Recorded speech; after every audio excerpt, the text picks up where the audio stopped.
can't get your hands on NBA Finals tickets or they're out of your price range? Consider investing in contingent games. I'm here with TiqIQ CEO Jesse Lawrence. So Jesse, if somebody's dying to see a certain matchup and they know they're not going to be able to get their hands on tickets, they can actually buy tickets for contingent games through resellers. So what's in it for the purchaser to do so? Well, there's two things. You can make some money potentially, but worst case scenario, you get to see a great game if you feel like you're not going to make money on the purchase. But it is important to be careful when you're looking at contingent games, because there is a set of professional sellers in the market. They're called brokers, and they have a lot of information at their disposal. And as everyone who reads the street knows, the more informed buyer typically does better. And so you've got to understand what the trends are. Are prices moving up? Are they moving down? Maybe even what is historically that same kind of conference round done if you're looking at the playoffs. What's been the average price? So it's good to have a lot of data at your disposal if you're making, thinking about making a purchase that can run upwards of $1,000. So how do you know if you're getting a good deal then? So there's a lot of ways you can use sites like ours, TiqIQ.com. We show trends actually by zone, so you can look at, if you're looking at 100 center deals versus 300 uppers, we break down each zone independently and show how that price is moving over the last week. That's a great way to do it. And also, check what the get-in price. So the get-in price is the cheapest ticket you can get in that particular section. Really important to look at that. As that moves up, that really starts to push the average up as well.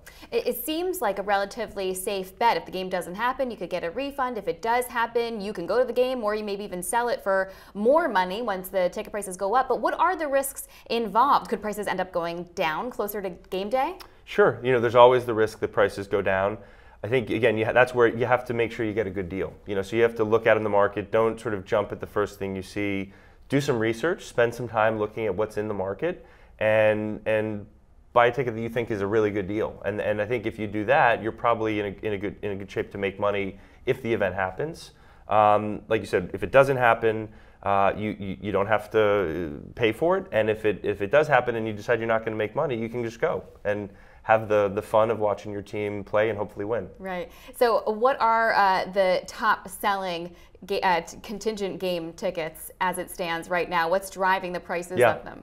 So the big ones, not too surprising, the Knicks in the East, the Clippers in the West. Those are two teams that haven't gone to the finals in a long time. And we're talking about the Eastern and Western Conference finals. So there's a lot of pent-up demand for both of those teams. After those two teams in the East, the Bulls are actually number 2. The Heat are number 3. Their fans have sort of been there, done that. They won the championship last year. Maybe there's a little bit less desire.